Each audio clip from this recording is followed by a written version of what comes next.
Hey, good afternoon or good evening, everyone. It's Suzette Speaks, sitting in for Farajii Muhammad right here on the Culture on the Black Star Network. We have a fantastic show lined up for you, ladies and gentlemen. First, we're going to kick off our discussion today with a new study released out in California that studied Black patients and how they behave and speak a little bit differently to avoid discrimination when they're visiting the doctor. We're going to get into it, y'all. Then we're going to move to a pre-recorded segment that Farajii and I did earlier this week with one of the co-founders of the Black Lives Matter Los Angeles chapter, Dr. Melina Abdullah. She gives us a great update. And then we are going to finish off in the last hour with a terrific discussion with our relationship expert, Miss LaDon Black, as we talk about two women who have had an incredible impact on the culture this week. I'm talking about Ciara and Monique. Both these superstars made bold statements, and we're going to talk about it. Get ready for a dynamic discussion. This is The Culture. I'm Suzette Speaks, sitting in for Farajii Muhammad.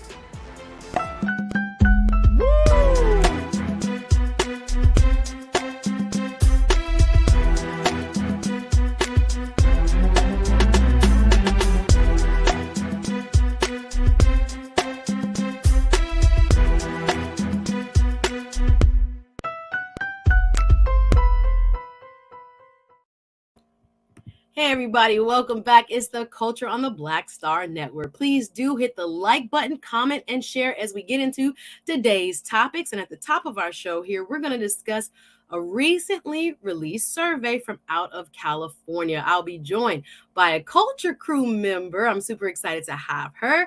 Karina Denise will be passing through to give us her take on today's top stories.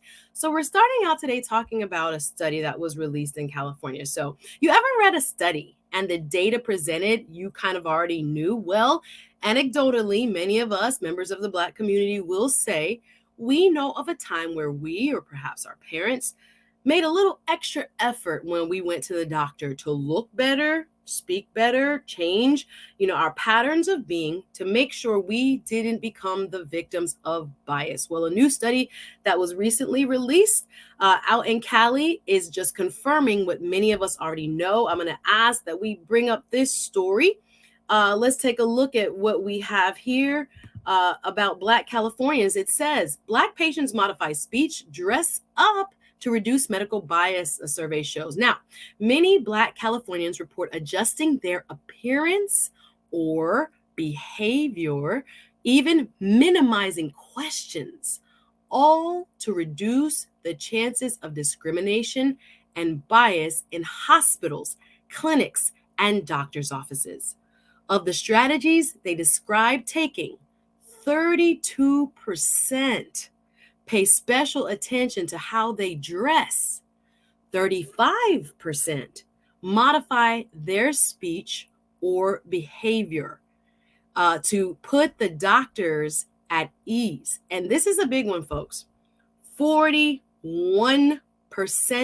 of Black patients signal to providers that they are educated, knowledgeable, as well as prepared. We're gonna get your feedback. If you, Culture Crew, have seen or done any of these behaviors, I want you to write it in our chat. And if you're watching Team Replay, be sure to leave a comment below. I read this study and I thought to myself, it was an article from the Griot. You guys can check it out. And I thought to myself, this is something that I've seen in my own life, anecdotally speaking, again, that I didn't necessarily need a study to tell me.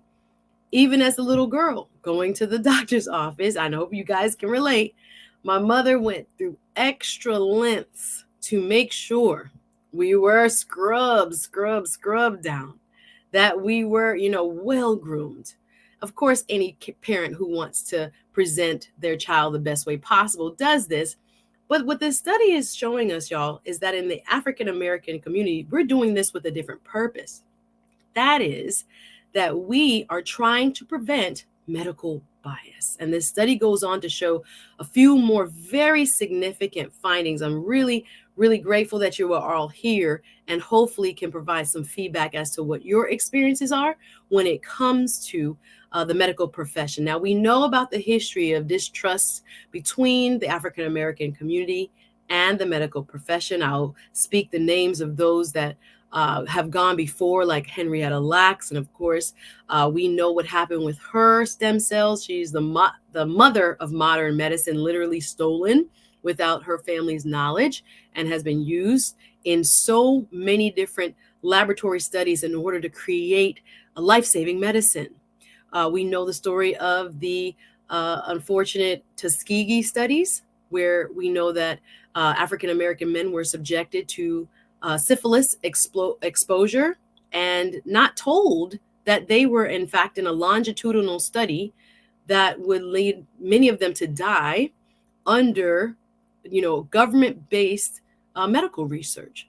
So I also want to take this discussion, y'all, to what happened during COVID-19, because we know, and it has been shown, that twice as many African Americans also lost their lives during this horrible pandemic that we've just all endured. And many would argue that it's due to medical bias. What's your opinion? Please talk to me. This is an interactive show. Put your comments in the chat. I'm going to go back to this article. And Keenan, if you would, could you please pull up the next quote for me, please? Because there are so many parts of this article I found very interesting. And again, if you are one who goes the extra mile and make sure you are changing your behavior and your speech patterns, it is incredibly important to realize what the intention is behind that, when what we are all trying to avoid, which is being treated differently or not receiving the best medical care as would other patients. I'm going to look at the article, if you would. There is another quote that comes from this article that says, the ubiquity of these behaviors, meaning they are constant and across the board, right, is captured in a survey of, and they used 3,325 people, respondents, as a part of an October study titled Listening to Black Californians, How the Healthcare System Undermines Their Pursuit of Good Health. Now, this study was funded by the California Healthcare Foundation. And just so we know what that is, California Healthline is an editorial independent service of the California Healthcare Foundation. So I was not surprised, and part of its goal was to call attention to the effort Black patients in specific must take and must exert to get quality care from health care providers. This is very crucial, y'all. I need you to talk back to me in the chat. We're going to pull up a few of your comments just momentarily. But as I was thinking about this study, y'all, there's so much that came to mind that reminded me of even what I do in my adult years, right? So when we prepare to go to the medical office or the hospital, we always, and again, I did not think it was something that was unusual until this study also brought it to mind that I am actually overcompensating like many of the patient responders in this survey. So whether we're going to, ladies, our annual OBGYN visit, or whether you're going for your annual checkup, we oftentimes push ourselves to behave in a different way in order to put the doctor at ease. Now, what does that say about the medical profession and what should be done in terms of sensitivity training and really cultural training when it comes to understanding why we saw, for example, during the COVID-19 era, a distrust of even the vaccine? Now, I don't want to make this a vaccine a debate, but we have to understand the mentality that many Black people are utilizing so that they feel they will receive equal treatment when they go to the doctor. Let's read some of your comments. Let's start with, how about Nicole? Hey, everybody in the chat. I didn't get to say hello and leave everyone a message, but welcome one and all to the Culture Crew. Nicole starting us off today saying there is medical bias when it comes to African and Black Americans. It has existed for years. Speak your truth, sis. We thank you so much, as always, for being a wonderful member of the Culture Crew and contributor today. Let's see. How about we bring up Tiana? Let's bring up Tiana's comments. Thank you, Tiana, for leaving a comment in the chat. Tiana shares, I've had a doctor not take my pain seriously. Has this happened to you? I can relate, sis. I switched doctors. I only have doctors who are women and, in her words, non-white. I find that they actually listen. Now, this is, again, a problem that is not just specific to you, sis. We've seen this across the board when it comes to what patients are reporting.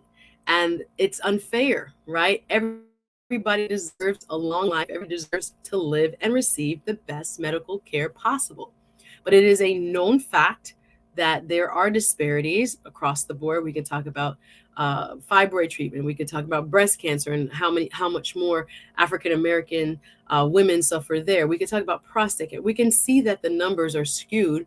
And again, many commentators point to the distrust of the medical establishment. So how will they break that down? We're going to talk about it in a sec. Let's go to another Culture Crew member. How about Mike V? Hey, Mike V, thank you for your comment. Mike V writes, my doctor is Sudanese, all right, and always culturally aware of concerns. Now, I could give you my own anecdotal experiences with this. I've walked into doctors' offices with studies telling them, this is what I see in terms of the occurrence of this XYZ with Black women.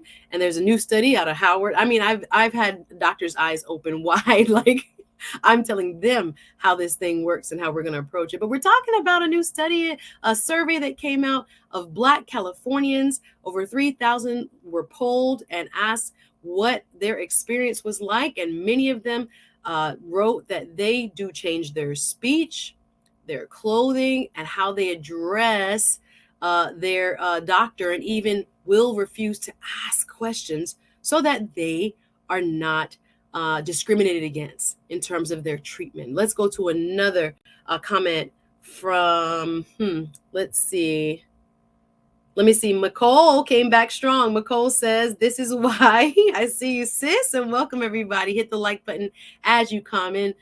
Feel free to like, comment, and share. She says, this is why Nicole's comment says, this is why several of my doctors are Black. Now, we know there is a gap in the number of Black physicians in our country, right? And not everybody has the privilege of even having access to physicians who are Black because of where they live geographically, et cetera, et cetera. So we are presenting to you what is a known issue. And again, when I read this survey, I was quite, unsurprised. I know this is something that I've seen in my own life, especially with my parents and how they perceive going to the doctor.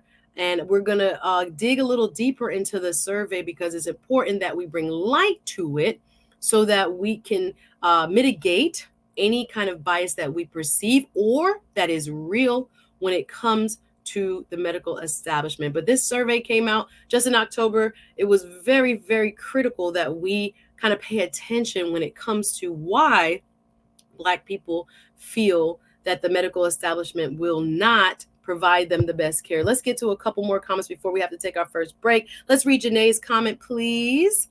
Let's see what Janae had to say. But just talking about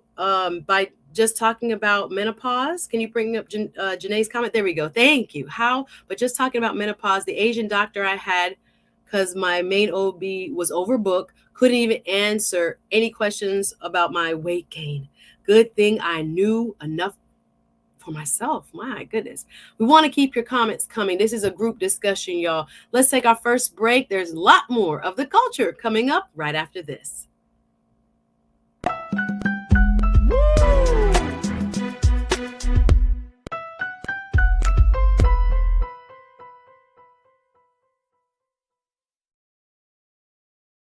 Don't you think it's time to get wealthy? I'm Deborah Owens, America's Wealth Coach, and my new show on the Black Star Network focuses on the things your financial advisor or bank isn't telling you. So watch Get Wealthy on the Black Star Network. When you talk about blackness and what happens in black culture, we're about covering these things that matter to us, speaking to our issues and concerns. This is a genuine people-powered movement. There's a lot of stuff that we're not getting. You get it, and you spread the word. We wish to plead our own cause. Too long have others spoken for us. We cannot tell our own story if we can't pay for it. This is about covering us. Invest in black-owned media. Your dollars matter. We don't have to keep asking them to cover our stuff. So please support us in what we do, folks.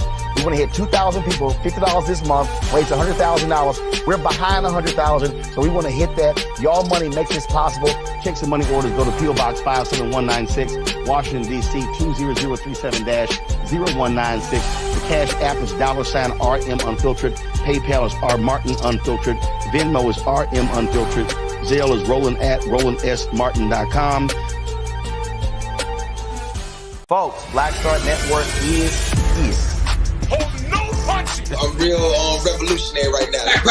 Support this man, Black Media. He makes sure that our stories are told. Thank you for being the voice of Black America, Roland. Stay black. I love y'all. All momentum we have now, we have to keep this going. The video looks phenomenal. See, this difference between Black Star Network and black-owned media and something like CNN. You can't be black-owned media and be scared. It's time to be smart. Bring your eyeballs home. You dig?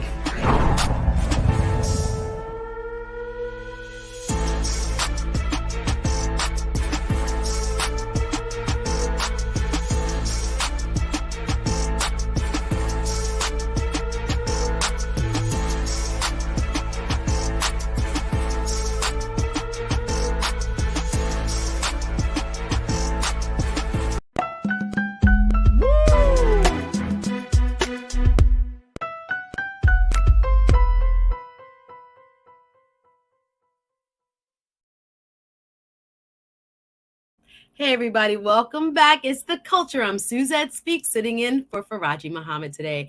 And we are talking about a survey that came out of Black Californians explaining that Black patients often act differently, speak differently, and dress differently to avoid bias. And I want to ask my culture crew, why do you think that is? I am really curious to know what you think. I see the comments coming. We're going to put your comments up. And I want to hear really what you think about this and what could possibly be done about this. I see you in the chat. Please say hello. Let us know where you're watching from. Let's bring up another part of the survey if we can, so that we can, again, get some feedback from our culture crew members. And I see it here.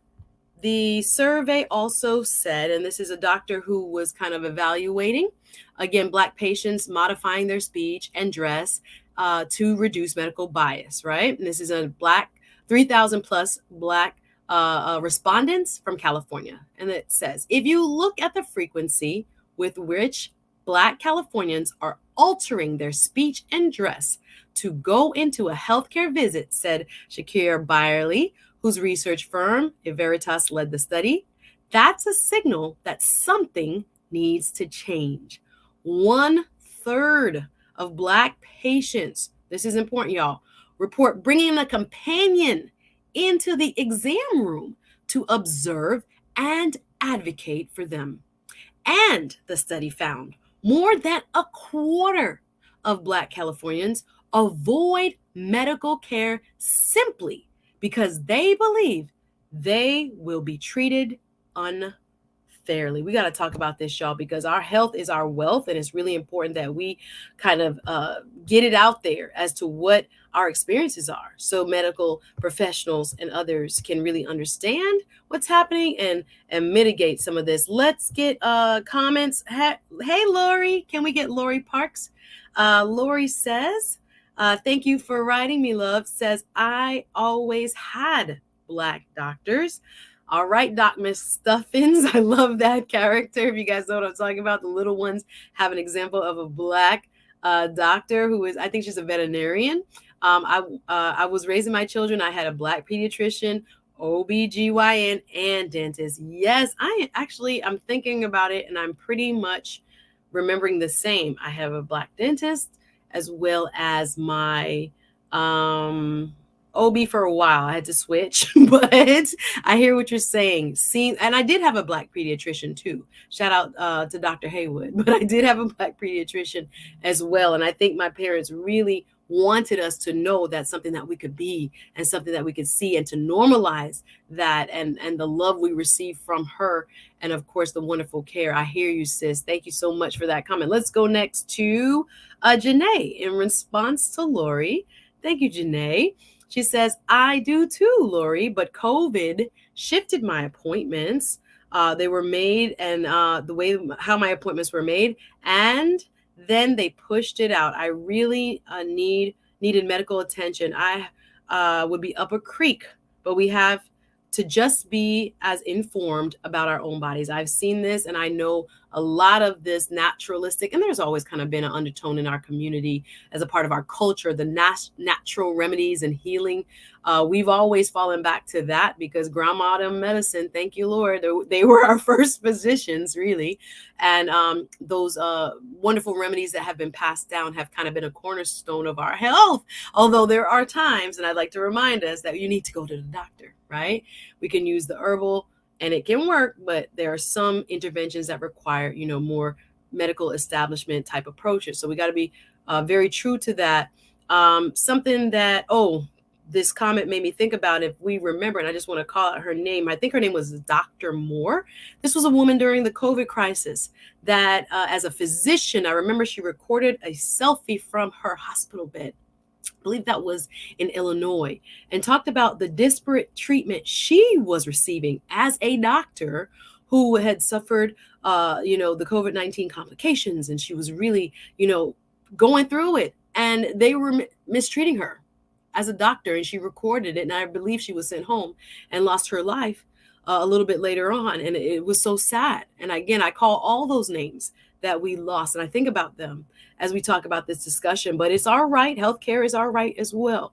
And we should be able to go to the doctor expecting the highest level of care. Let's go to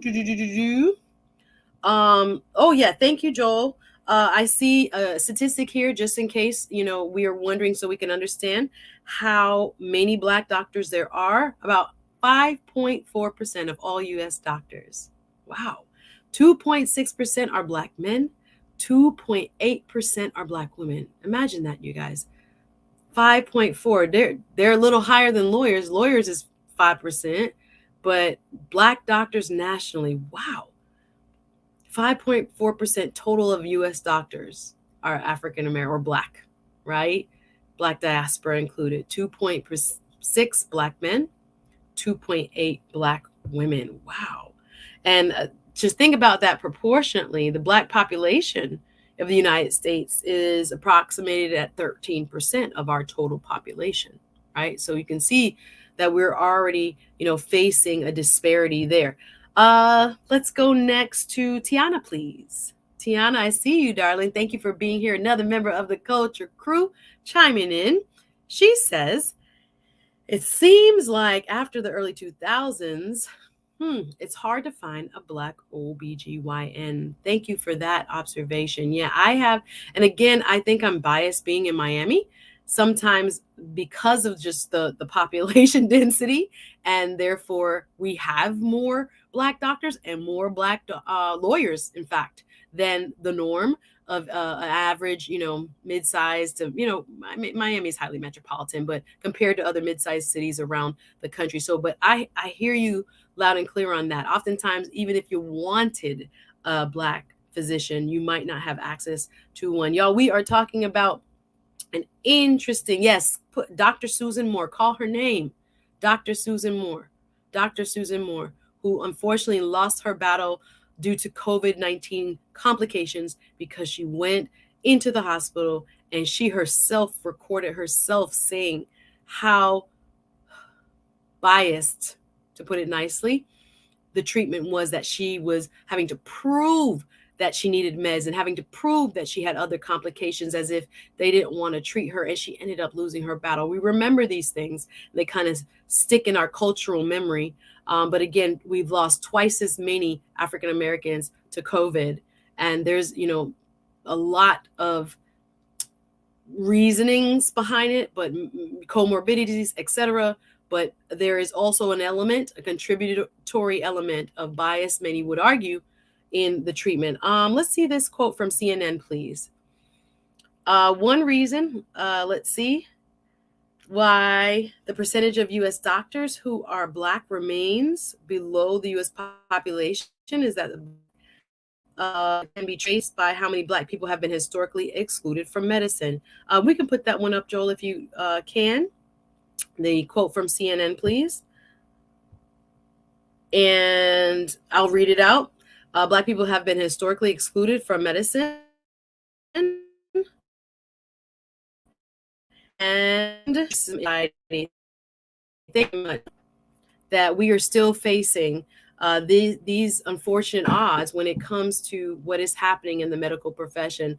So CNN says one of the reasons why percentage of U.S. doctors who are Black remains far below that of the U.S. population is that it can be traced to how Black people have historically been excluded from medicine in some of the instances that I've described, and the institutional and systemic racism in our society, says Michael Dill. This is from CNN, the Association of American Medical Colleges Director of Workforce Studies. So it's important that we do have these studies and surveys. And again, I would even extend this issue as, pertaining to clinical trials as well. We need Black people to do clinical trials.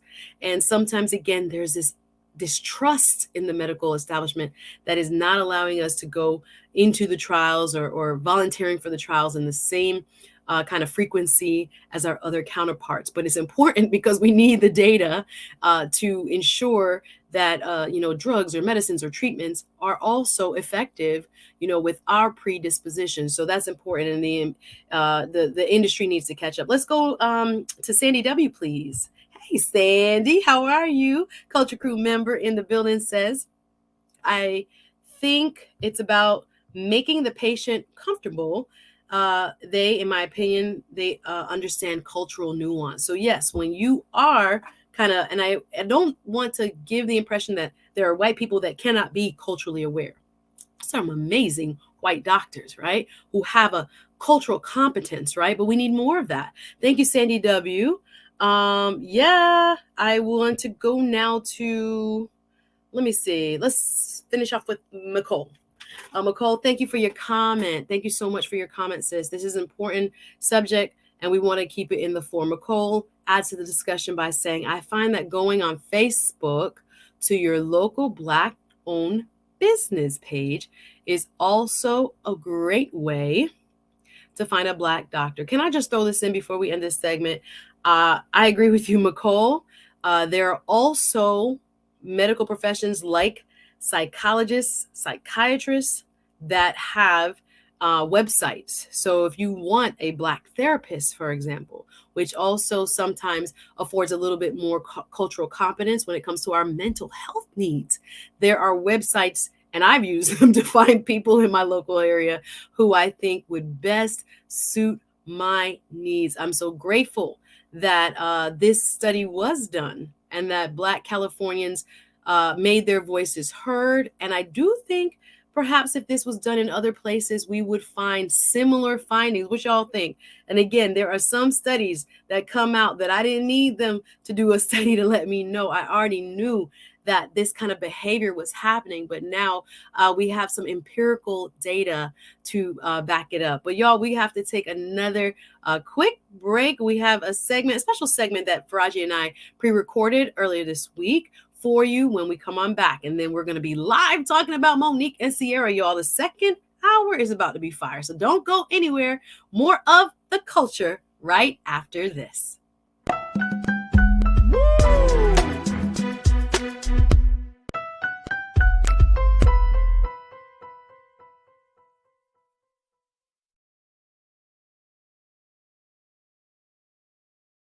Black Star Network is here. Oh, no punch! I'm real revolutionary right now. Thank you for being the voice of Black America. All momentum we have now, we have to keep this going. The video looks phenomenal. See, this difference between Black Star Network and black-owned media and something like CNN. You can't be black-owned media and be scared. It's time to be smart. Bring your eyeballs home. You dig? When you talk about blackness and what happens in black culture, we're about covering these things that matter to us, speaking to our issues and concerns. This is a genuine people-powered movement. There's a lot of stuff that we're not getting. You get it, and you spread the word. We wish to plead our own cause. Too long have others spoken for us. We cannot tell our own story if we can't pay for it. This is about covering us. Invest in black-owned media. Your dollars matter. We don't have to keep asking them to cover our stuff. So please support us in what we do, folks. We want to hit 2,000 people, $50 this month, raise $100,000. We're behind 100,000, so we want to hit that. Y'all money makes this possible. Checks and money orders go to P.O. Box 57196, Washington, D.C. 20037-0196. The Cash App is $RM Unfiltered. PayPal is R Martin Unfiltered. Venmo is RM Unfiltered. Zelle is Roland at RolandSMartin.com.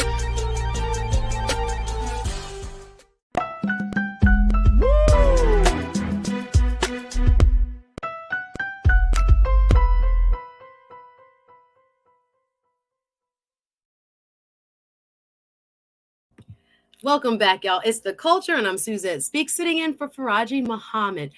Next, we're going to have a very special segment. This is a segment that Farajii and I pre-recorded earlier this week for Dr. Melina Abdullah. She is one of the co-founders of the Black Lives Matter chapter of Los Angeles. Now, what I learned from this interview was that there are different segments now of the Black Lives Matter movement. Pay attention to that, folks, because she was calling it the Black Lives Matter grassroots versus the more corporate part of the organization. And she also gave us a great update with what's happening in Florida with Black Lives Matter.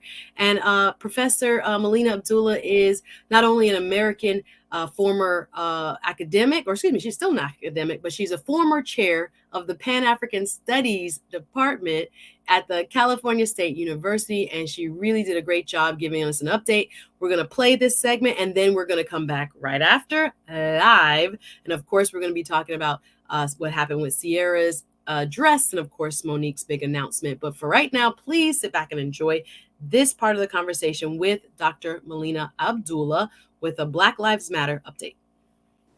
All right, welcome back to The Culture here on the Black Star Network. I'm your host, Farajii Muhammad. Folks, now we want to have a conversation talking about racial and social justice as we're continuing to see a number of police brutality cases and other incidents where we're still showing that even though the great demonstrations of summer of 2020 has impacted the culture, there's still a lot of work to be done to bring some level of justice to grieving families around the issues of police brutality and other things of great concern for the Black community here in this country. So we are joined by my dear sister, Dr. Melina Abdullah, who serves as the director for Black Lives Matter's Grassroots here in Los Angeles, to give us some updates about some of the cases that you may have heard or may not have heard around police brutality and some of the other work that they're doing. And I'm still joined by my sister, Sister Suzette Speaks. You can definitely check her out at Suzette Speaks on YouTube. And she is an attorney out of the state of Florida. But Dr. Melina, thank you so much for joining us here on The Culture once again. How are you this afternoon? Thank you so much for having me, Brother Farajii. I'm blessed to be here. Thank you. Great, great, great. Dr. Monique, let's talk about a couple of the big conversations and the big things that you guys are doing for Black Lives Matter Grassroots, because you guys have been keeping us up to date on those cases that we haven't seen gone mainstream yet. A lot of times, you know, when we have conversations with you and when I talk to other members of BLM, you know, y'all are working on like the next case. It's not even just about the one case that we might be still talking about. You know, folks are maybe still talking about the implication of like the Tyree Nichols case and how many police officers were involved and lost their jobs. But y'all are on something else. Y'all like, look, okay, that was brought to the forefront. We're moving to the next case. Let me ask you a question about that. Like in terms of making sure that families of these victims and the families of the victims, and more importantly, making sure that the Black community understands that these things are still happening. Is that intentional for you to still kind of keep this steady pace of making sure, like, you're not just harping on one thing, but look, we're trying to cover as many cases. We're trying to get as much word about some of these other cases out there as much as we can. Is that intentional? Well, listen, it's not intentional. It just happens to be the way that we have to move, because police violence and white supremacist violence is not letting up. In fact, 2023 is outpacing 2022, and 2022 was the highest year on record for the number of people killed by police. And so we're looking at, for instance, in the city of Los Angeles, LAPD and LA County sheriffs each have 5 killings already. We look at smaller departments in the area like the Huntington Park Police, which murdered a double amputee in a wheelchair named Anthony Lowe. You see this horrific video of Anthony Lowe running on what used to be his legs. He doesn't even have legs, but trying to flee from police on his legs, on his non-legs, right? And so what happens is Black Lives Matter has to continuously respond to a continuous onslaught that steals Black life. Most recently, we were in Buffalo, New York. And as you know, we've been there since May of last year, when 10 of our loved ones were slaughtered inside that Tops grocery store by a white supremacist. But we also know that Tyler Lewis was murdered on the campus of University at Buffalo by a white assailant. And the district attorney, the Erie County district attorney, tried to protect the white assailant and hide behind secret grand jury process, a secret grand jury process that also refused to bring justice for 15-year-old Jaheim McMillan in Gulfport, Mississippi. This is just coming out over the last couple of weeks. So when you talk about having to move on, what really happens is it's not that we're moving on, it's that there is constant new cases that are added to our plate because white supremacy and police violence doesn't stop. And so we have to continue to respond. And I think that is the part for a lot of people, and Suzanne, I want to get your take on this as well. I think that is the part for a lot of people.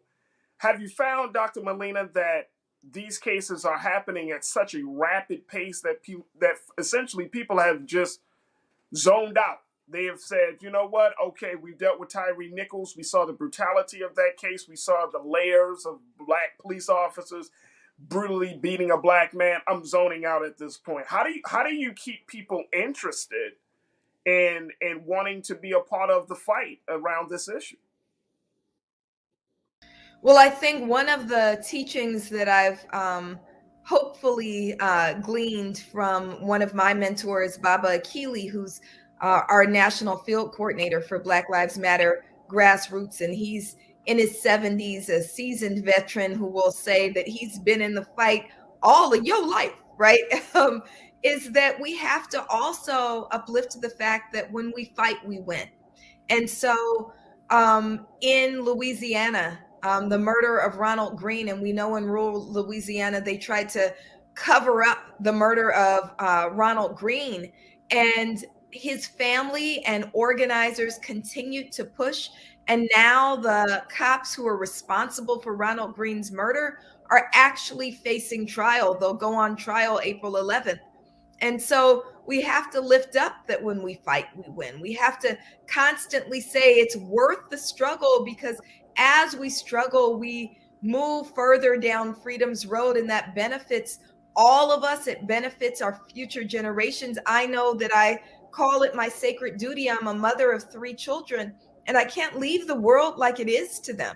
And so when we speak in those terms and we uplift the victories that we won. Again, here in Los Angeles, we won $120 million investment in Black students through LAUSD, the Black Student Achievement Plan.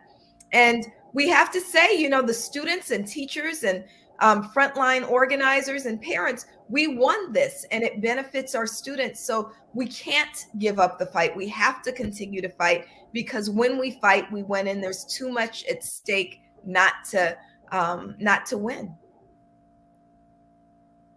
Absolutely, absolutely. Suzette, what's your take on this in terms of the rapid pace of not just seeing these cases? And I'm like Dr. Molina, you know, you feel like it's your duty to let people know that this stuff is still happening, right? And you want to try to bring justice to as many families as possible, and not just talking about the case that has gotten the most mainstream media attention. So what's your take around it, especially if people are just tired of hearing about this level of brutality? Well, first and foremost, I want to applaud you, sister, for being here and for the work you are doing. The human being in me, not the attorney, not the television host, none of that, wants to just know that you're okay when it comes to the heaviness on the mental health burden, so to speak, that you and the folks who do work like you do oftentimes endure while trying to keep the names of those lost at the fore. So thank you again for that.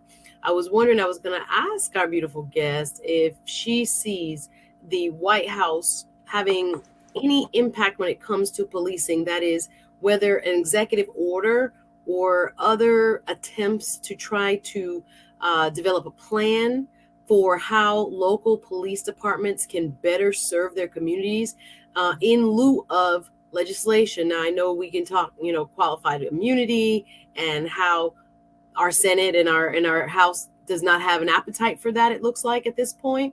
So is there more that the administration itself could do, either through executive action? Is BLM trying to propose other reforms? If so, how? I just want to know, where do we go when Congress kind of has, you know, become disinterested or really is at a standstill when it comes to these critical issues? So thank you for that question. And we are working, you mentioned qualified immunity. We are working with courageous members of Congress like Congresswoman Ayanna Pressley on ending qualified immunity. We're reintroducing that this year, the Ending Qualified Immunity Act. We're also looking at how do we end this process of secret grand juries, which almost never bring justice, which is only used as a way for DAs to hide and not bring justice for our people. We're looking also, you know, some of the names that we've heard Tyree Nichols, we've heard Keenan Anderson this year. We remember Philando Castile, we remember Sandra Bland, and some of the conversation has also been about, where do police absolutely not belong? And we know they don't belong in traffic. We know that they don't belong in mental health. We know that they don't belong in our schools. There's never been a case where a school police officer has stopped a mass shooter. And so really there's also the question of the budget and the purse strings, and saying we need to make sure that we invest heavily in the things that actually keep people safe: housing, good livable wage jobs, education, healthcare, including mental health care. And so we're working on those sorts of things in terms of policy. We have a very massive, beautiful piece of legislation called the Breathe Act, which is part of Movement for Black Lives. We've brought up, and we're looking at pieces of the Breathe Act and ushering in pieces of the Breathe Act to make sure, again, that we invest in the things that actually make communities safe. And then lastly, I'll just say that as we struggle to end police violence and white supremacist violence, we also celebrate our people. And so, you know, my lovely, beautiful sister, this is a month that we have claimed as Black Women Are Divine Month. And in the name of Breonna Taylor, we lift up living Black women who've taken on this struggle and made it a beautiful struggle, and are celebrating and reclaiming the divinity of Black women, saying Black women are not the mules of the world. We are divine. We're divine emanations, and we celebrate each other. Amazing work. I love to hear it. No, and that's dope right there. That I'm telling you, that is super dope right there, Doc. That is beautiful thing right there. That celebration has happened. Look, we got to take a quick pause. When we come forward, more conversation, more Black Lives Matter movement updates with our sister, Dr. Melina Abdullah, who serves as the director for Black Lives Matter Grassroots here in Los Angeles. And of course, more from our sister Suzette Speaks. So stay with us. It's The Culture here on the Black Star Network.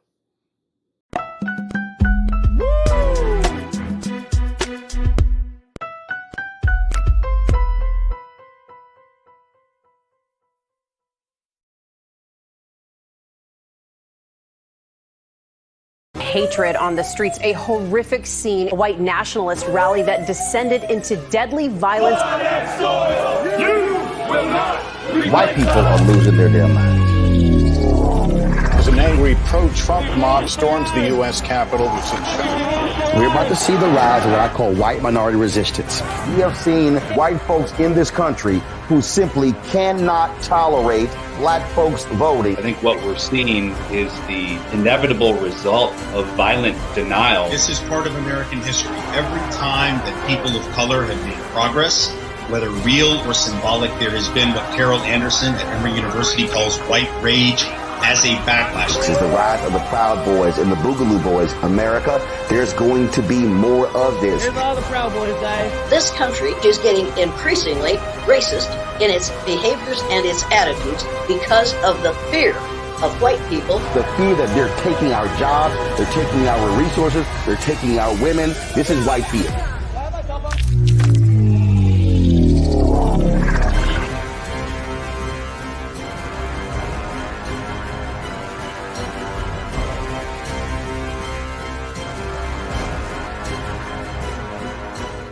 Black Star Network is here. Oh, no punch! I'm real revolutionary right now. Thank you for being the voice of Black America. All momentum we have now, we have to keep this going. The video looks phenomenal. See, there's a difference between Black Star Network and black-owned media and something like CNN. You can't be black-owned media and be scared. It's time to be smart. bring your eyeballs home. You dig?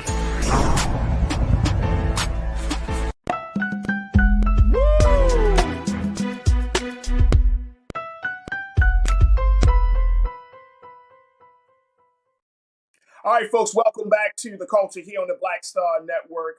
We've been talking to Dr. Melina Abdullah, who serves as the director for Black Lives Matter Grassroots here in Los Angeles, talking to us about some of the campaigns and initiatives that they're working on to make sure that the call for racial and social justice does not go unheard. Of course, I'm being joined by my sister Suzette Speaks as well.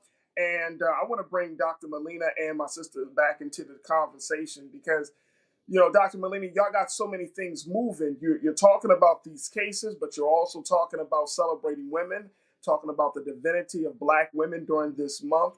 And of course, you know, this week marked the 3rd year anniversary of the death of our beloved sister, Breonna Taylor. So this is in her name.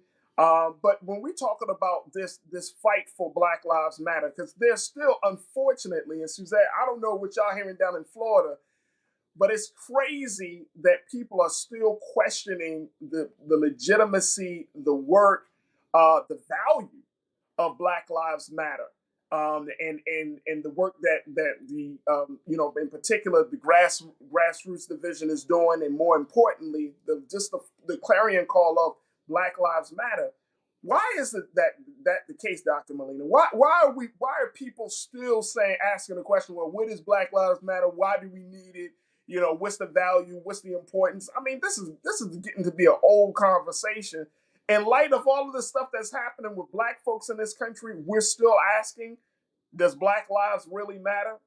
Why is that the case in your respect? Well, I think that in some ways, you know, we've allowed ourselves to believe what's coming out of the right. We've allowed ourselves, or some have allowed themselves, to believe what white supremacy is saying. But all we need to do is look at the numbers, right? If we look at the numbers, Black Lives Matter was born in 2013, comes out of the injustice that was carried out against Trayvon Martin with his killer being acquitted. And we were born the day that George Zimmerman was acquitted. I believe in saying the names of murderers so that we can hold them accountable. If you see George Zimmerman in the streets, you need to know who he is. I'll just leave it at that, right? And so Black Lives Matter was born out of that struggle. What we saw is since 2013 up through 2021, you saw a driving down of white supremacist and police violence.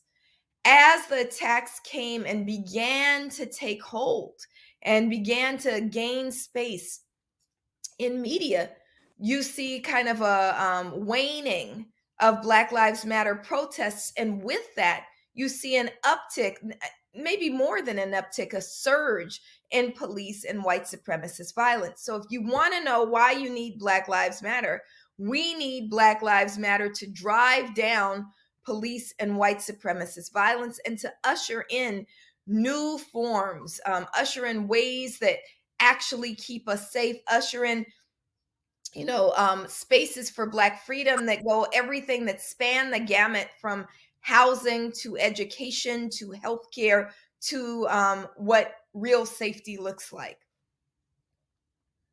And that's interesting because Suzette, a lot of the cases, I'm not gonna say a lot, but a number of cases, some of those high profile cases, they come right out of the state of Florida. You know what I mean? Like it's those cases that I see the look on your face, Suzette. I mean, these cases are crazy, absolutely insane. That we're seeing some of the stuff that's coming out of the state of Florida. What over these past 10 years, and congratulations, Dr. Molina, for doing the work for 10 years, because that is a phenomenal, and that's a Herculean task to keep doing this for 10 years. But I'm interested in your side of the conversation, Suzette. What you're seeing in Florida is Black Lives Matter. How much of an impact is that making in the state, or even in the city of Miami, at least? Well, I can say that it exists still, and I can see that there are, oftentimes rallying cries being made on behalf of even families that are, not making national news, but perhaps are in need of local support. I would say that even in my, humble opinion, it's very difficult to gauge because you have people that do a lot of work behind the scenes. But we have here a very progressive couple of counties, Miami-Dade County, Broward County, where we have friends who sit in, the prosecutor's offices, the state attorney of Broward County for the first time. I think it's the first Black man in the whole state of Florida to become the local county's state attorney, Harold Pryor, and his office. They've been doing a lot more work on behalf of families. He just did this is what comes to mind. He just had a man who was wrongfully convicted for 34 years, the case reviewed and evidence reviewed, and he was recently released.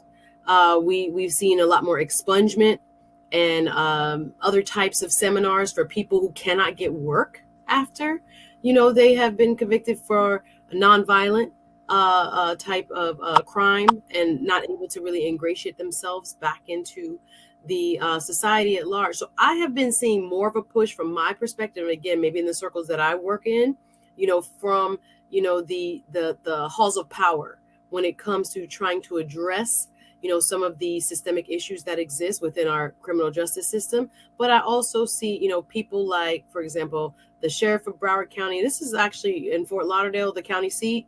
There are, except for one, all of the charter officers are Black. That is like unheard of. The clerk, the state attorney, the public defender, shout out to Gordon Weeks, and shout out to, I'm missing one officer. Oh, the Sheriff Gregory Tony. So only the property appraiser happens to be a nice guy, Marty Keir. But I'm seeing shifts in how people are approaching their offices as to, the movement towards better equity and fairness. But I see people all the time like, Miss Sabrina Fulton and her organization. In the name of her son, Trayvon Martin, she's always around the community putting events together and marches and rallies and speaking at schools and things like that. Frederica Wilson, Congresswoman, longtime Congresswoman here, has been doing the work. 5,000 role models and other programs she's put together to try to get, again, that mental shift as seeing one another as brothers and sisters and not seeing your neighbor as your enemy in some cases, as we've seen with inner city violence. And we've also seen, and shout out to State House, or actually he's a state senator, Chevron Jones. I have had an issue because I've asked several people are afraid sometimes to speak up when they're sitting in office because of the political climate here in Florida with our governor that will easily make you a target, and how popular he's become, pushing forward a radical agenda. But we are slowly seeing, people who are electeds in various levels of government coming more, to the fore. But as far as Black Lives Matter specifically, I cannot speak to them and their activity, in a broader sense, but I'm seeing shifts due to the political process. Brother Farajii, do we so have I mean, and back to you, Doc. Yeah. That's what I was going to say. Please. Yeah, help me out, please. As we're talking about victories, actually, one of our greatest victories did come in the state of Florida back in September.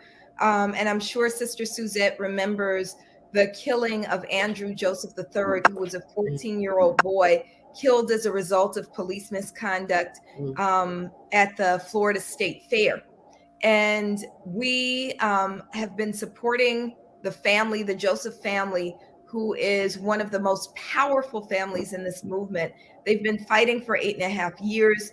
Andrew Joseph III was killed back in 2014 and finally got a day in court.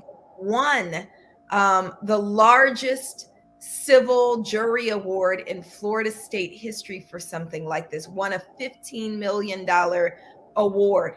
And so that's one of the tremendous victories. Sister Suzette, I would love for you to plug in with Black Lives Matter Grassroots Florida, which is our only family-led chapter. Deanna and Andrew Joseph are the founders of that chapter and have been really doing tremendous work to specifically struggle for child safety. And so that's what's happening in the state of Florida. So there are some really clear and key victories that have come. Thank you for educating me and speaking to that. I appreciate that because I'm more involved in politics, but I'm grateful to hear that, of course, those type of major victories are also being won due to the efforts of BLM in the state of Florida. Absolutely. And Dr. Molina, we got a couple of moments left, but, looking forward, you're 10 years in, you're doing all of this work. The clarion call has been made loud and clear over the years. What's the next step for BLM Grassroots at this point? So Black Lives Matter Grassroots is continuing to do the work on the ground. We're doing work all over the country. Again, our priority policy work is around ending qualified immunity, specifically in the name of Andrew Joseph III. We know that police use an unjust legal doctrine called qualified immunity to shield themselves from accountability. So we're pushing that. We're pushing to end the secret grand jury process and hold DAs accountable and push for what we call progressive DAs. And so, we've seen some victories around that. In fact, the co-founder of our Black Lives Matter prison chapter is being released after 17 years in prison because we have a district attorney who's refusing to hold him on what they call enhancements. He was a 15-year-old boy, didn't really commit anything other than a misdemeanor, but was had enhancements added to his charge, which kept him in prison for 17 years. We're also fighting for our stuff back.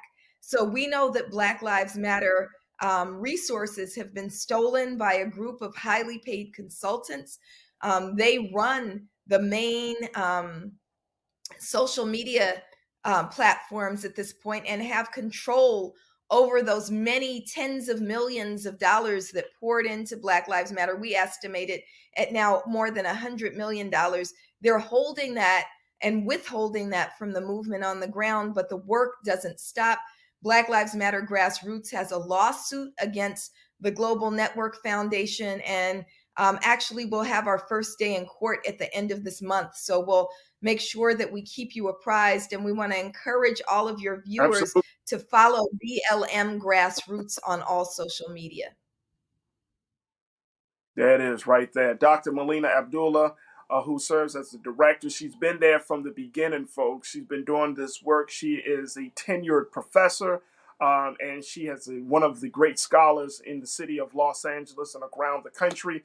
Dr. Melina, we appreciate you taking time out your busy schedule to bring us up to speed on some of the big things that BLM Grassroots is working on.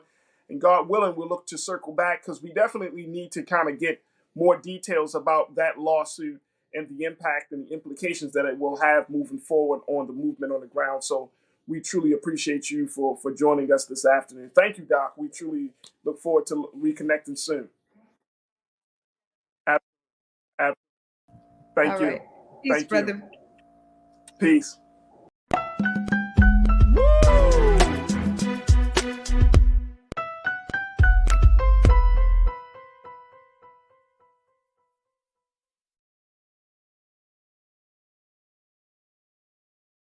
When you talk about blackness and what happens in black culture, we're about covering these things that matter to us, speaking to our issues and concerns. This is a genuine people-powered movement. There's a lot of stuff that we're not getting. You get it, and you spread the word. We wish to plead our own cause.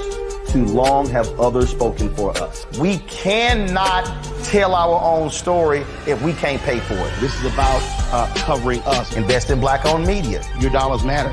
We don't have to keep asking them to cover our stuff. So please support us in what we do, folks. We want to hit 2,000 people, $50 this month, raise $100,000. We're behind 100,000, so we want to hit that. Y'all money makes this possible. Checks and money orders go to P.O. Box 57196, Washington, D.C. 20037-0196. The Cash App is $RM Unfiltered. PayPal is R Martin Unfiltered. Venmo is RM Unfiltered. Zelle is Roland at RolandSMartin.com. Black Star Network is here. Oh, no punch! I'm real revolutionary right now. Thank you for being the voice of Black America. All momentum we have now, we have to keep this going. The video looks phenomenal. See, there's a difference between Black Star Network and black-owned media and something like CNN. You can't be black-owned media and be scared. It's time to be smart. Bring your eyeballs home. You dig? Hatred on the streets, a horrific scene, a white nationalist rally that descended into deadly violence. White people are losing their damn minds. As an angry pro-Trump mob storms the U.S. Capitol, we're about to see the rise of what I call white minority resistance. We have seen white folks in this country who simply cannot tolerate black folks voting. I think what we're seeing is the inevitable result of violent denial. This is part of American history. Every time that people of color have made progress, whether real or symbolic, there has been what Carol Anderson at Emory University calls white rage as a backlash. This is the rise of the Proud Boys and the Boogaloo Boys. America, there's going to be more of this. Here's all the Proud Boys, guys. This country is getting increasingly racist in its behaviors and its attitudes because of the fear of white people. The fear that they're taking our jobs, they're taking our resources, they're taking our women. This is white fear.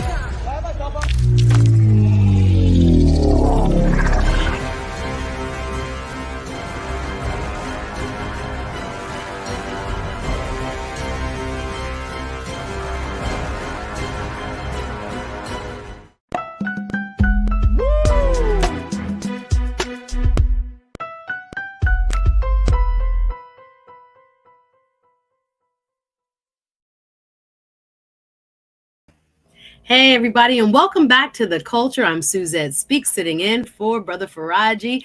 I am here now, ready to dive into a completely different topic. And again, thank you to Dr. Abdullah for that update on Black Lives Matter. But now we are shifting gears, talking about the culture, y'all, and two very influential women that made a huge impact on the culture with bold statements. We're going to first start with Ciara. Yes, that risque, some called it, dress seen across the world that she wore at the Vanity Fair post Oscars after party. Now, many across social media, y'all, they had something to say. And I have two beautiful women who will be joining me to help discuss exactly what this means for a woman, a Black woman, a married woman, a woman who chooses to define herself not by what others think. Now, let's see what some of the commentators initially stated, or we can just show the dress. If you guys don't know what I'm talking about, it was, I remember the song, The Goodies, my goodies, not my, Ciara was showing the goodies. Hey, here we go.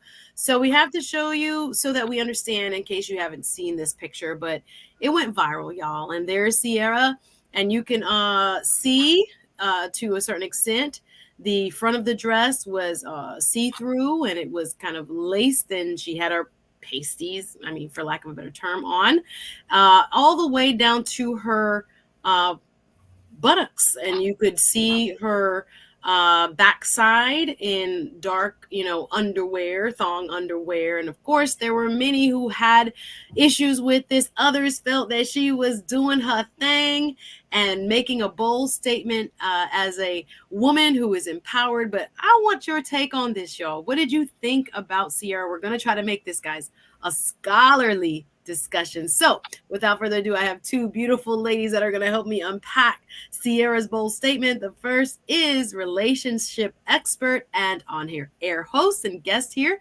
has been here before on The Culture, is Dr. LaDawn Black. And also joining me for this segment will be Culture Crew member, the one and only Karina Denise. So I'm really excited to have both these ladies up and ready. Y'all ready? Woo. I'm ready. Y'all ready? Okay. So good to have you. So glad you're here. Thanks for making the time. So we're going to jump right in because we got a couple of different ways we can go here. So I'm going to start with Dr. Black. Welcome. So what did you see when you saw that image of Ciara in the dress? You know what? Well, just to start out, I'm not a doctor. Oh, you're not? Okay, there are a lot of people who work really hard in that space, and I don't want to take that, from them. But I am a relationship expert and a media personality, so thank you so much for that. Okay, fantastic. Now, when I first saw the dress, the first thing I thought was, she looks beautiful. I mean, 3 children, and for your body to look like that, and she's standing next to her successful husband, I was just like, go on, Ciara, this is great. And then when you dug in a little deeper and you found out that the theme of the party that she was at was naked, you understood that it just wasn't a fashion statement. It was part of the theme. So that's wonderful. So there was some context all of us were missing very much to that. How about you, Karina? Good afternoon. What were your thoughts when you saw? Good to see you, sis. What were your thoughts when you first saw this striking image of Ciara in that see-through gown? Well, when I first saw it, I was like, okay, whoa. But I know it's Oscar weekend, but yeah, like these parties tend to have themes. So the theme of the Vanity Fair party was barely there. So I guess she revealed more than anyone else. I mean, she wasn't the only woman who was wearing, or adhering to the theme, yet she got the most backlash. So I thought that was an interesting point. So whether or not, however, any of us feel about how she was dressed, I mean, there was a theme and there were many other celebrities there who revealed quite a bit of their body parts. So, it just kind of feels like Ciara, for whatever reason, was the main target of all the criticism, despite other women were following the theme too. But yeah, I mean, just from some of the pictures that I've seen online, perhaps maybe she had the most revealing outfit. Yeah. But I mean, it was going according to theme. So if we're going to be fair, I mean, there was a theme. He wasn't the only one dressed like that. She wasn't trying to go hard without a reason, says the ladies. And I'm glad you guys brought up that there was, in fact, a theme. I see a comment here by Tiana. Tiana was like, she catches the most heat. Yeah, let's bring up Janae's comment or Tiana's, whichever first. And yeah, let's see. Janae said Ciara kept new the assignment. The party was focused on nudity or skin. I don't think everybody knew that. When they saw the picture, they were like, come on now. Yes, thank you, Janae, Online Culture Crew, for chiming in and letting us know with the emoji why Ciara did what she did. And then let's go to Tiana. Hey, sis. Tiana says, Ciara catches so much hate. Do you guys agree with this? Like, leave her alone. Now, this is the part, and this is where we're going to kind of pivot into the relationship part. Now, the reason why so many people took issue with this is because Ciara is a married woman. And not only is she married to who? Russell Wilson, who is also, a public figure. And they've been married for 7 years now. Thank you again, Tiana. So do you think that fact that she is married in a relationship is a reason why so many people will go to LaDon? Why do you think people were so upset? If they didn't know the theme, okay, get it. Then there's a part of her being a married woman. Yes. From your relationship expertise, Absolutely. why is that such a big issue? It was a huge issue because, one, she's not just a married woman. She's a married woman who's spoken on her faith. And her husband speaks on his faith, and they speak on their faith as a couple and how faith sort of played in them finding each other and having a beautiful family. So people are looking at her as a married woman. They're looking at her as a mother. They're looking at her as a Christian, and they're going, yes, you're beautiful, but you shouldn't be this naked at any point. So yes, she's getting a lot of heat. Halle Berry was at the same party and had a see-through black dress on as well. And she's not getting the same amount of heat. So it's something to consider. Yeah, and that's really true. I'm going to bring up that faith part because I think that did kind of catch people off guard. There was just a recent video that also went viral of Ciara and Russell, but it wasn't at the Vanity Fair party. It was actually at a prison ministry. They were ministering to over 300 inmates. Actually, I think they were right here in Florida. And this video showed Ciara and Russell, again, as LaDon pointed out, they are, big on talking about their faith. So they are having a moment. I don't know if we can pull up that video, Keenan, to kind of show if people are not aware with what I'm talking about, if you're not big on social media. But I would like to play a little bit of that video of Ciara and Russell while at the prison ministry. Okay, he says he's going to pull it up in a sec. Okay, so I really want us to see that contrast. And I think that also played into why there was this hate or backlash. And people just was, saying, hallelujah, praise God, sis. And then it seemed as if, again, out of context, not knowing the theme, now you naked, like what's going on there? Let's talk about, can you put back the picture, Keenan, with Mr. Wilson's facial expression? That really struck me. I don't care what nobody had to say. He was not smiling. He was not feeling it. I mean, I'm no body language expert, right?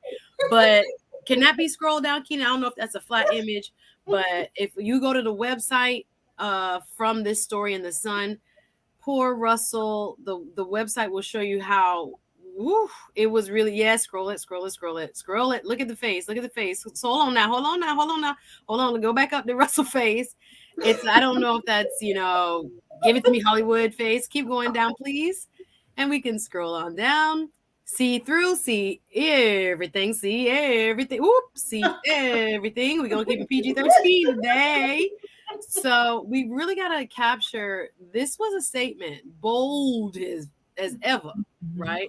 So I'm going to take the relationship aspect because, again, men and women have varying standards of what they expect. Of course, if you're a person of faith, you have a different standard. Of course, if you're, many things, what should and should not be happening in a relationship. Why do people feel that they should, be telling them what they should be doing? And then what should they be doing? Should this have been a discussion between man and wife?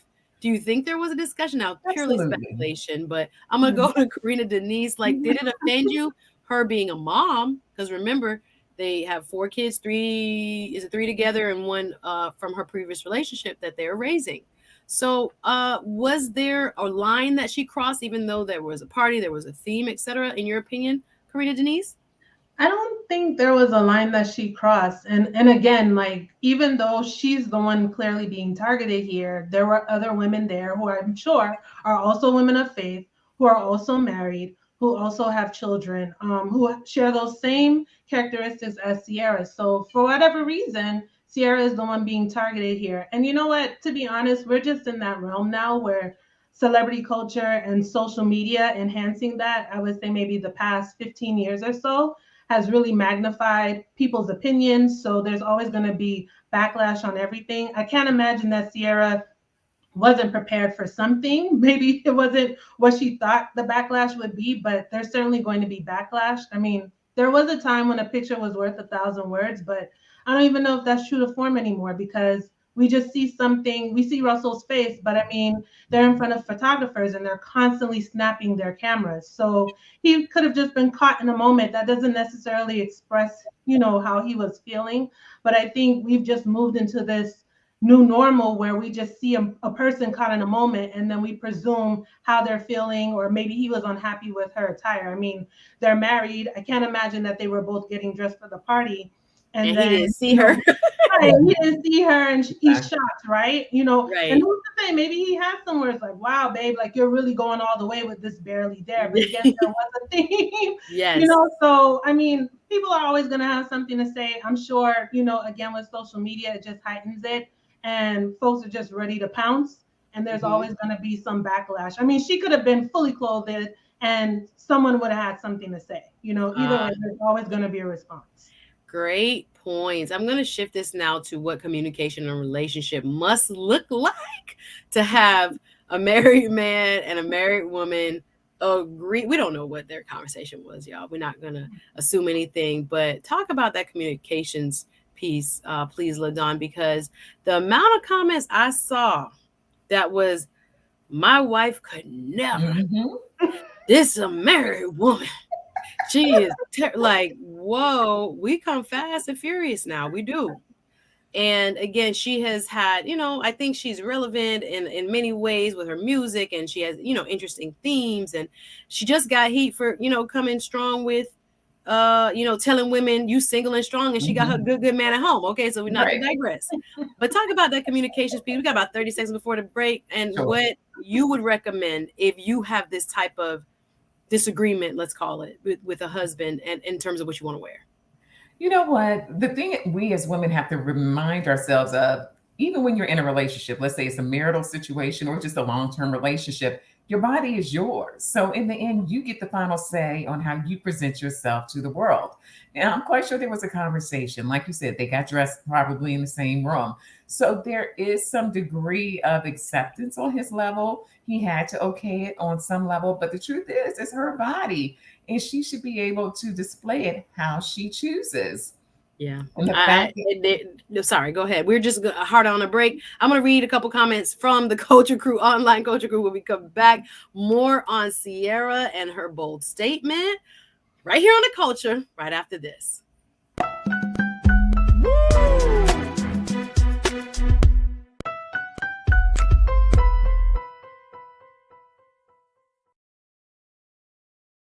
When you talk about blackness and what happens in black culture, we're about covering these things that matter to us, speaking to our issues and concerns. This is a genuine people-powered movement. There's a lot of stuff that we're not getting. You get it, and you spread the word. We wish to plead our own cause.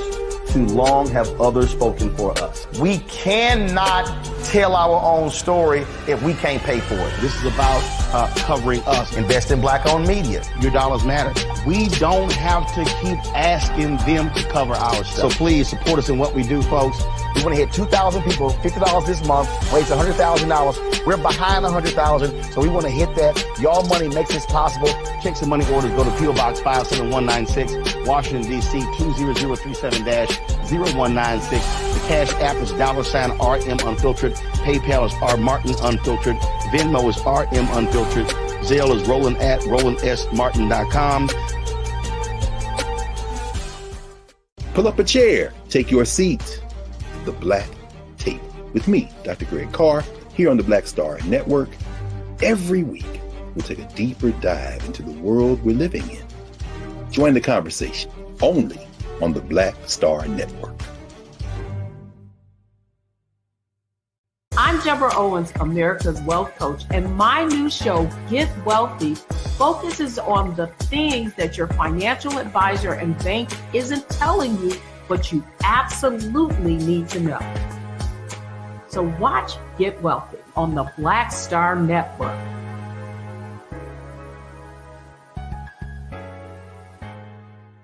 Hatred on the streets, a horrific scene, a white nationalist rally that descended into deadly violence. White people are losing their damn minds.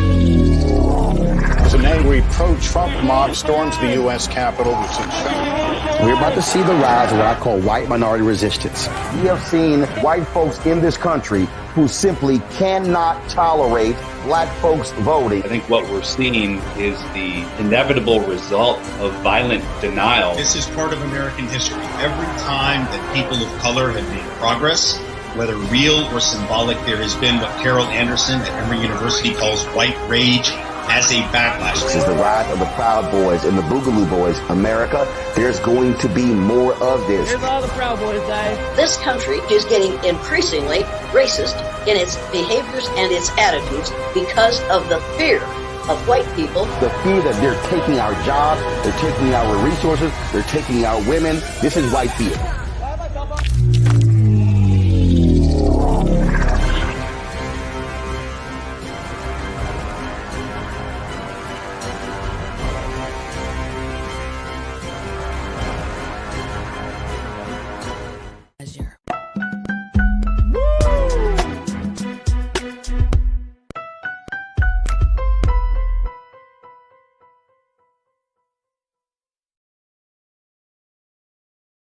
Hey everybody, we're back here on The Culture. I'm Suzette Speaks, sitting in for Farajii Muhammad. We're talking about Ciara's Oscar dress, post-Oscars Vanity Fair party dress. And I see a Culture Crew online member has asked, why is this important? Well, like it or not, these moments have a very big impact on the culture, how we think, how we dress, what we think about marriage, what we think about relationships, and even about religion. So we're going to go a little bit deeper, and then we're going to pivot a little bit. But let's play the video, if we have it, Keenan, of why the contrast between what Ciara wore to the Vanity Fair post-Oscars party, and why the image that she had just been seen in that went viral are such a contrast. Let's play that video.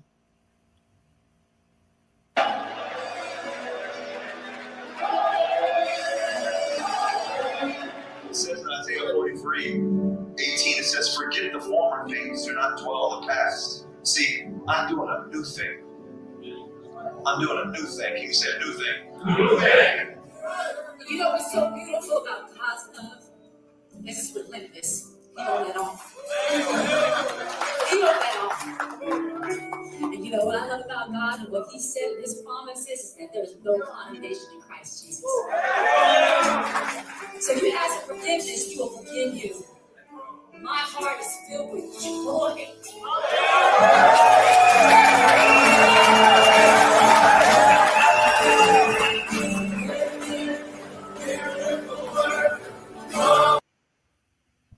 So that is a clip of a viral pre-Oscars party dress moment that Russell Wilson, NFL quarterback, and Ciara's husband, along with Ciara, were seen at the Everglades Correctional Facility, highest level security prison, and right here in my backyard in Miami, Florida. They had ministered to about 300 inmates, 27 people, they said, gave their life to Christ, et cetera, et cetera. So that went viral first. And then we saw the picture of the dress. I want to just give some context. Let's bring up a couple quotes that we saw in terms of response, and then we'll get our final response from our Culture Crew online, as well as our special guest here helping me out today. But let's see the quotes, please, if we can have them, as to how people responded to what they saw. So the first quote, Karen, we'll see. Okay, Culture Crew quote, but then let's go to the quote from the article. Ciara is a married woman as long as Russell is okay with it. What she wears is no one's business. That's fine. I hear you, sis. We can go to, let's go to Thomas Clayton Powell, or thank you, Keenan. Ciara stole the show at the after Oscars party. All right, Ciara turned heads as she arrived at the annual bash in what people called, and this is according to The Sun, a half-naked gown. Wilson and his wife of 7 years posed for photos ahead of the celeb-packed event on Sunday. Ciara's daring dress featured a see-through netted gown, long black gloves, diamond earrings, and dark underwear. And her look proved divisive on social media, with one fan describing it as NSFW, which is an acronym used in pop culture called not safe for work. Let's go to the next quote, please. And Ciara gave her followers a peek into her glamorous night on the town, uploading a montage of pictures with the caption Oscars night. One fan replied, "This dress would have been better suited for the Grammys. Maybe her stylist got the events mixed up, LOL." Another added, "I'm sorry, queen, this ain't it." While a third said, "Did you think you were going to a nude beach?" So listen, this has been quite divisive, and we're going to bring back our contributors today, Culture Crew member Karina Denise, as well as LaDon Black. So guys, where do we end up with this as we kind of react to a couple more questions, or comments in the chat? Can we bring up Thomas Clayton Powell's chat and I'll chat remark, and I'll have our guests respond, please? "In my opinion, the message she's giving is that she has no modesty." How would you respond to that? We'll start with Ms. LaDon. You know what? It has nothing to do with modesty. We have to keep in mind she's an entertainer first. She met her husband as an entertainer. He is familiar with her world. And as long as he's okay with it, like the previous chat person said, we should be okay with it. He seemed fine with it, and it got attention, and it was following a theme. Let them live their lives. Okay. We'll bring up the next comment. Lori Parks, I see you, Culture Crew Online.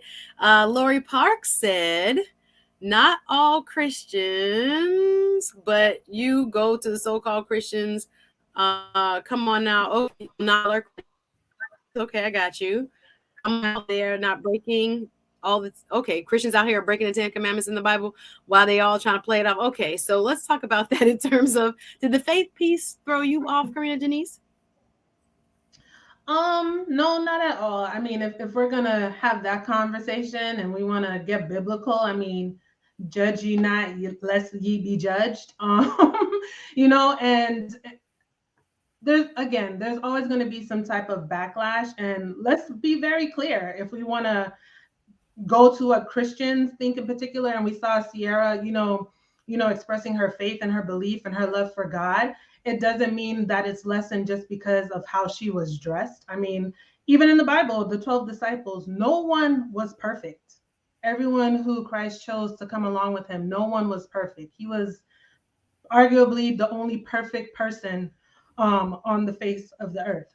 So, again, how real are those Christians? To Lori Parks's point, a lot of times we criticize and we're not even following the way or whatever we want to label it as in our own daily lives. I mean, we all have something, but I really think the criticism and critique of her dress is very harsh. But again, a lot of these people, I'm pretty certain they don't even know about the theme of the party. They may not have seen other women who were dressed similarly to Ciara, but because she is the headline and she's the one who's going viral, they just see the picture, run away with it, and like, oh, why is she dressed like that without any context? And of course, I understand that. Like, why is she so revealing? But yeah, find out what's happening. It is Oscars weekend. I think a lot of people aren't familiar with the themes of the party. I mean, again, maybe it was a little bit extreme. I think everyone's going to have their opinions, but I don't think it's fair to lessen her faith or her belief in God because of how she was dressed. All right, now we're gonna have to leave it there with Ciara. I can't even pull up all the chat that I'm seeing. Some people on the online culture crew, there was nothing glamorous about being in prison, says Sandy W. We're gonna pivot to Monique here in a second, but no one else's business was all over the place. TMI plus it's mixed messages, says Taylor. I see all y'all. I wish I could put up everybody's. Put up Taylor. That's the last one for Ciara. We're gonna pivot to Monique, please. Taylor's comment. Thank you guys for being so active in the chat and sharing your opinion. This is a very big deal. Again, the culture has been impacted. And Taylor wrote, she employs clothing designers possibilities were endless, and still she could have gone along with the theme. Your opinion? Well, thank you so much for that. I'm going to shift gears now and talk so we can get enough time to talk about Monique. Now, if you guys don't know the story, when it comes to Monique, she has made this big announcement since putting out her business, all right, in 2006 in an Essence interview where she shared that she and her husband, Sydney Hicks, who also serves as her manager, are in an open marriage. So it was a firestorm back then, and it still is, because now she has come out in an interview with the Hollywood Reporter, now saying she's done with that. She has matured past that, and that it has become kind of, there's no need for it. I don't know if she didn't use the word obsolete. Actually, let's get the quote directly if we have it, Keenan, so that we can review Monique's very transparent interview with the Hollywood Reporter. Here we go. Monique has reevaluated her open marriage and is happier than ever. Monique continues to be candid, that she does. The Oscar-winning actress and comedian first revealed back in 2006 that she and her husband/manager, Sydney Hicks, had an open marriage. It became such a talking point that the pair even co-hosted a podcast. Did y'all listen to their podcast titled Monique and Sydney's Open Relationship? But now, she now says she grew out of the arrangement. Well, let's get our initial reaction from our culture crew members here. We'll start with Ms. LaDon. What did you think when you saw that headline, and what could you, as a relationship expert, surmise was going on? You know what? We have the right to change our relationships and to make them work for us at the different points in our lives. And I think, yes, they did have an open relationship probably when they first got married. And now she's saying, look, we're a little bit more older. We are more established as a couple. We get each other. It's time to close things down. And I think, as all couples should, you should reevaluate and set new rules for your relationship. So I don't think anything's wrong with it. Okay, so natural progression. It was a whole podcast. It was let's tell the world, let's be real. And what I remember about those early interviews and videos, and I went back and watched some in preparation for today, Monique said it was her idea, where, you know, many people challenge that notion. It must be because of her husband. Her husband must be, you know, for the streets, and he want to be out there and all this. And she, you know, dispelled that at the time and was like, no, it's for me. Maybe I want to be with another person in a sexual way. And she was saying, and there was a lot made around, you know, no more lies is the theme of why they call it open, right? Instead of being distrustful. She said it was really her idea, came from her. Then her husband was like, okay, well, you doing you, let me do me. And right. Then they came to this kind of agreement. Are you kind of shocked, Karina Denise, or the kind of surprise I think the world feels in their reaction? Because I'm telling you, when it first came out, y'all, if y'all remember, people lost their minds. They were very devastated, brought God into it and the religion aspect, all this. It was really, again, impactful on the culture. What are your thoughts, Karina, in terms of what she's saying now and what it means for her as a woman and mother? They share 17-year-old twins and a wife. I mean, I think initially I keep getting the question in my head, like, why is there such a major reaction? And then also, you know, why are we so easily sharing what's happening in our marriages and our relationships, you know, as public figures? So they have to expect the backlash. But then again, you know, they also find themselves in a new position of always having to explain themselves, right? Like you just remain under that magnifying glass now that you shared, or if you've changed your mind. So it's like, where's the bond that you share in your relationship if you keep sharing everything with the public? So everyone's going to have a reaction. Again, I agree with LaDon. I think couples can decide however they want to move in their relationships, to each his own. That wouldn't necessarily work for me to be in an open relationship, but for whatever reason, her and her husband decided it was good for them, and now they decided that they want to move forward from that. So, you know, things are constantly changing. People are evolving. You never know what's happening in someone's relationship, really, unless they choose to share it with you. And even then, you just have to take them at their word that what they're sharing with you is the absolute truth. So, I mean, Monique and her husband, all the best to them. It's their relationship. They're in the marriage at the end of the day. We're not. And I think that goes the same for any other relationship. Why are we so concerned? Of course, we're going to have our opinions about it, but, let them do them. Okay, Karina Denise say, live and let live, y'all. Get out their business. But it is our business because you keep sharing your business. We have about a minute till break. I want you guys answering quickly. Do you guys think her coming out as having an open marriage shifted the culture to make it more acceptable? Because I'm wondering, are people, we're still talking about it in a way as if, this is wrong and this is terrible. And I don't know, again, my Christian Judeo beliefs aside, how much of everybody else is looking at it through that lens, or has the culture within the Black community said, well, if it works for them, like Karina Denise, why not? LaDonna, are you seeing that in your practice or when you're coaching people?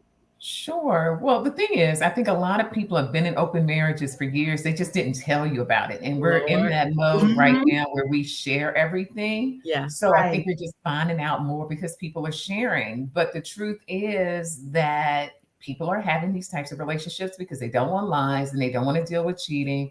And this is one of the ways that they've seen to sort of stop some of that behavior.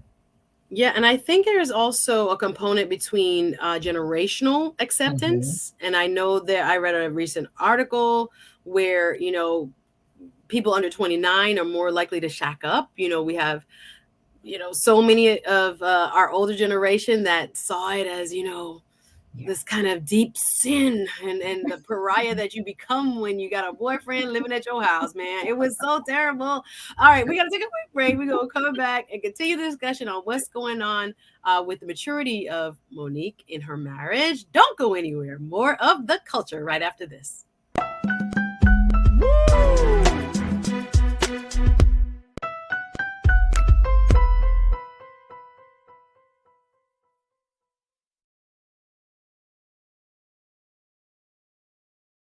Black Star Network is here.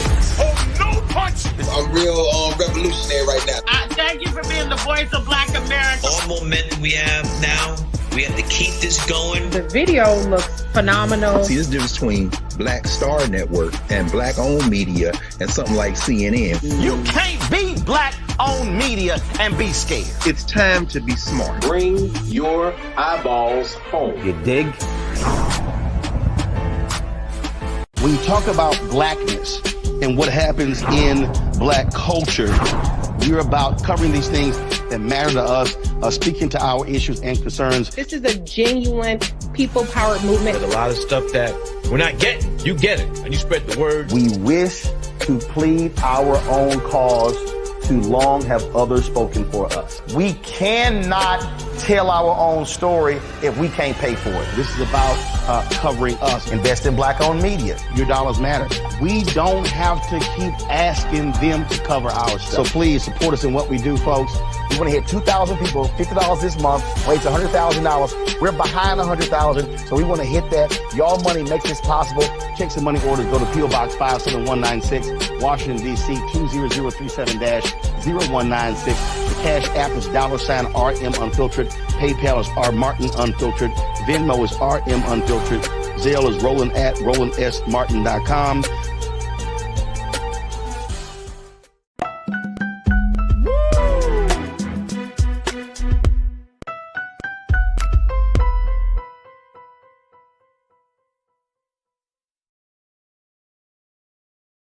Hey, everybody. Welcome back to The Culture. We're in our final segment talking about the influence on the culture that Monique's big announcement has had. She has said she has now outgrown what used to be a decision to have an open marriage. So we're asking our culture crew members, I'm thankful that they're here, Karina Denise, and thank you again to LaDon Black for sitting in today to give us their opinions on why this is good, bad, or, what do you think in terms of its influence on the culture? We're going to go straight to your comments, y'all, in the time that we have left. Let's start with Janae, and we'll bring back our culture crew members, please.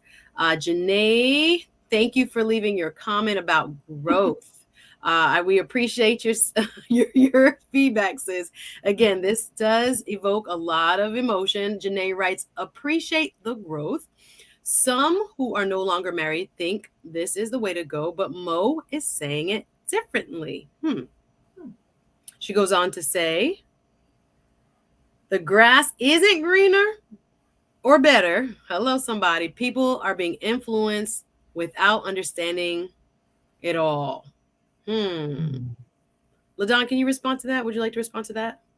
You know what? I think that her comment is interesting. This is not a situation that's for everyone. And definitely, if we follow celebrities and we really take in what they do with their love lives, we go, well, that's for us. Well, it may not be for you. It works for Monique because her situation is unique to Monique.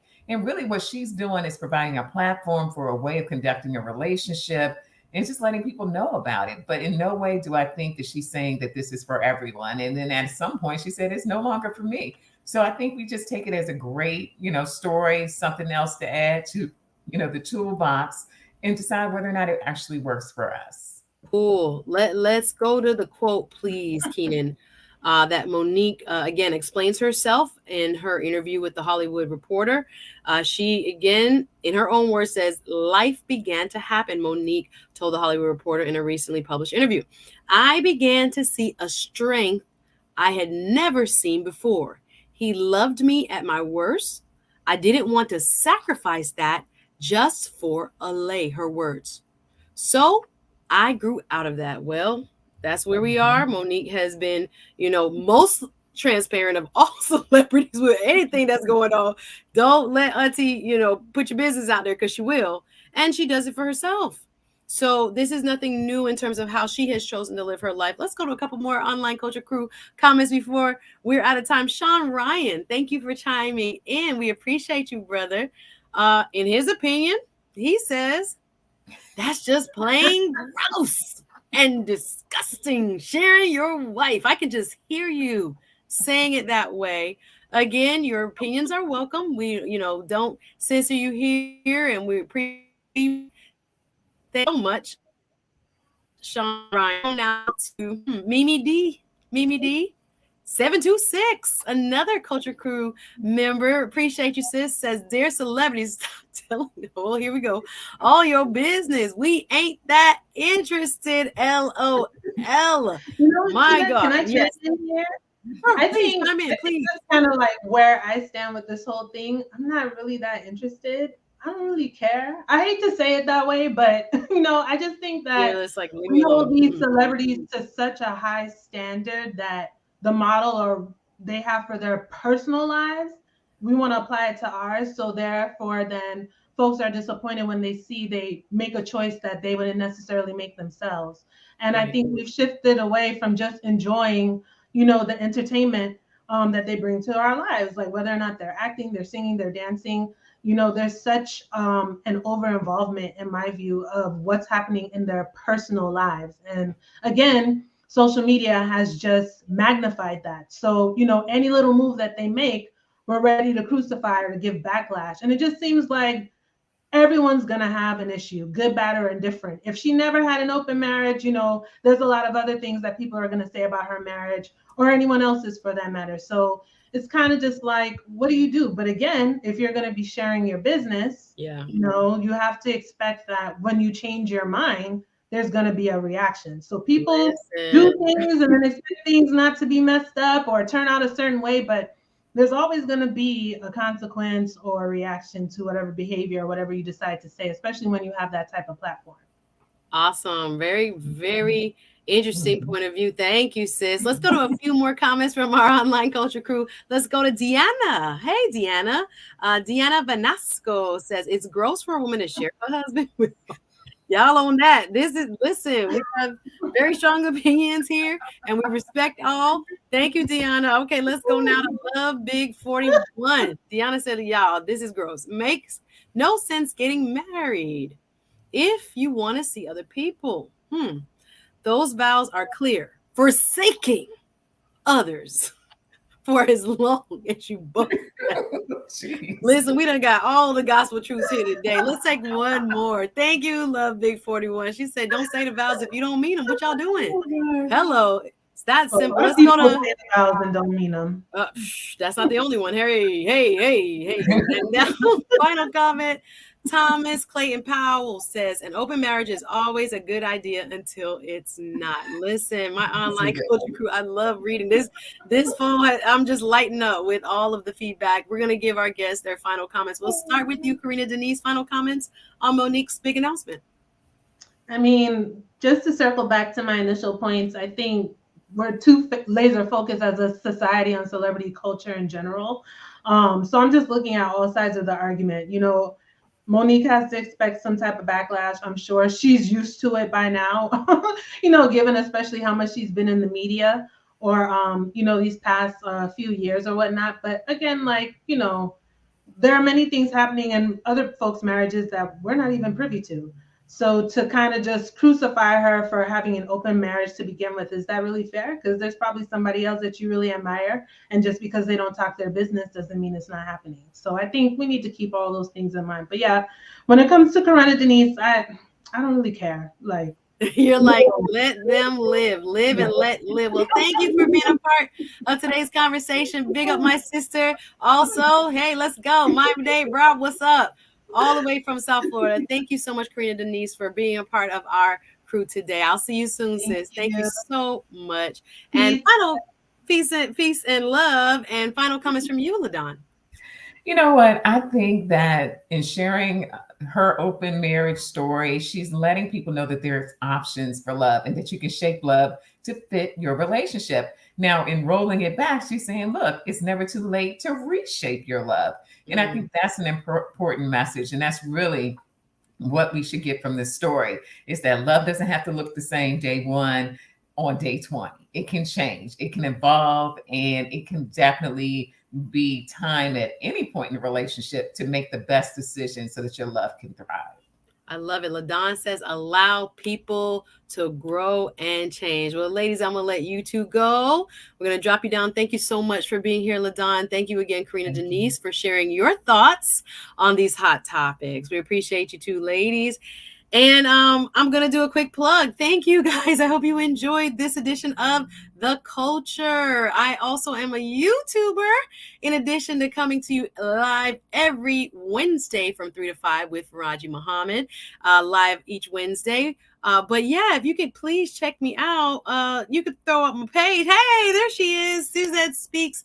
Also discuss hot topics and trends and get opinions. And I will be picking up this conversation actually tomorrow when it comes to Ciara and Monique on my channel tomorrow at 12 noon. But please help a sister out. Go subscribe and show your love and support to us, you know, burgeoning, up and coming YouTubers. But we do it for the love. We love good, lifted, elevated conversations. And I appreciate each and every one of you for watching. Until next time, we'll see you. Suzette Speaks in for Farajii Muhammad here on The Culture. Y'all have a good night.